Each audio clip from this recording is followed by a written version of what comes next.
and about 15.7 miles from Fort Jones. Not necessarily concerned about these communities as well, but just to kind of give you a general idea. Now, most of the smoke this week and really today is going to be from the Butler fire. We're not seeing much coming in from the Green fire. And most of that smoke for today will mainly be in southwestern Siskiyou County and then pushing westward into Del Norte and northeastern Humboldt County later this tonight and into tomorrow morning. And then you can see it starts to kind of just settle on itself as we go midday on Tuesday, pushing a little bit more to the east on Tuesday afternoon.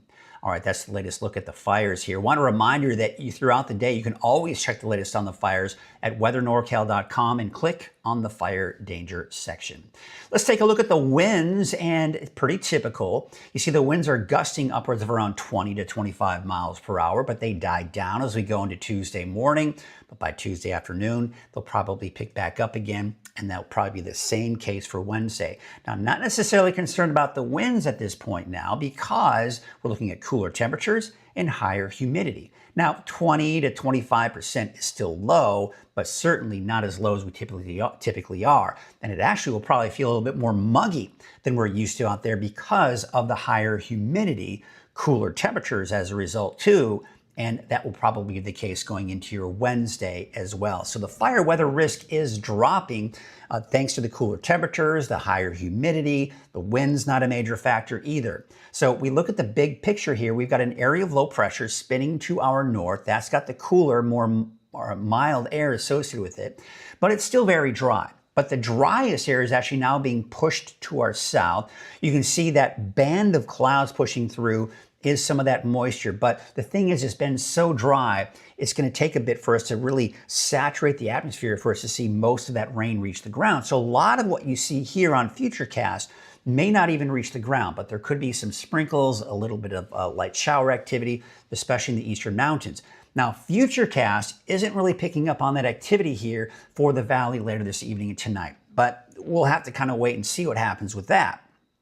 Then we go into your Tuesday, and there is a potential for some scattered shower and thunderstorm activity in Siskiyou and maybe Modoc County for tomorrow afternoon, and then maybe even until Wednesday afternoon. But I'm going to hold off until really Thursday, Friday, that I think across the board we're going to see that chance. Now, looking at the American forecast model, not as aggressive as the European forecast model. The European forecast model has a chance for thunderstorms for pretty much everyone in the mountains Thursday, Friday, and Saturday. But if you look at the American forecast model that we're seeing here, it's not quite as aggressive with that solution, but I am going to include for all of the mountains Thursday, Friday, and Saturday, a chance for some scattered showers and thunderstorms. All right, now we switch gears. We're going to talk about the temperatures, the more mild air that's associated with this. Now that'll be shifting southward. That mild air is still in place, and that's mainly keeping the heat to our west and to our east. As you can see, those bubbles of heat kind of on either side of us. That mild air stays in place. It keeps our temperatures in check, but then that starts to kind of move on out. We may start to see more of that heat coming in from the desert southwest, pushing to our region. But that's only going to bring our temperatures up closer to normal for this time of the year, which is about 100 degrees in the valley, upper 90s to about 100. So it will be much warmer as we go into next week, but all this week, temperatures about 10 degrees below normal. And again, keep in mind the normal high in the valley, upper 90s to about 100. Now notice that cooler air up to our north on July 28th towards the end of the month. I'm seeing signs that that is going to be migrating in our direction toward the end of the month and early August, which would mean cooler than normal temperatures. And you can see that looking at the long range here, cooler than normal. Look at the 10-day trend. Now, we are getting closer to normal as we do go into Monday, Tuesday, Wednesday, but nothing unusual. No major heat waves are in the forecast. And, this just begs the question. A lot of people talk about it feels like it hasn't been that hot of a summer, and it really hasn't. Yes, we've been looking at some normal and even slightly above normal temperatures as indicated by the orange. This is looking at May, by the way. The only record-breaking temperature we saw was in May 30th. That was on a Friday with a high of 106 degrees, breaking that record. And we saw that heat wave, temperatures well over 100 degrees. But then we went into June and really looking at more of normal to just slightly above normal. I mean, yeah, a couple of stretches there where we did see 100 degrees plus, right? But look at those temperatures on the 20th, 21st, and 22nd.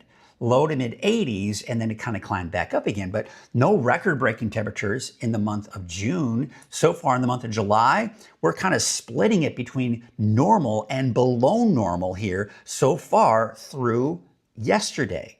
So far, yes, we can say it has been, for the most part, cooler than normal than we typically see for this time of the year. It's been a fairly mild summer so far. And as I look way in advance, as we saw that, we still have cooler than normal temperatures, most likely even going into August. Kind of crazy, right? Take a look at the wave heights. They are fairly low here for today. They're going to be fairly low here for tomorrow as well. So nothing major there as far as any small corrected visors, anything of that nature.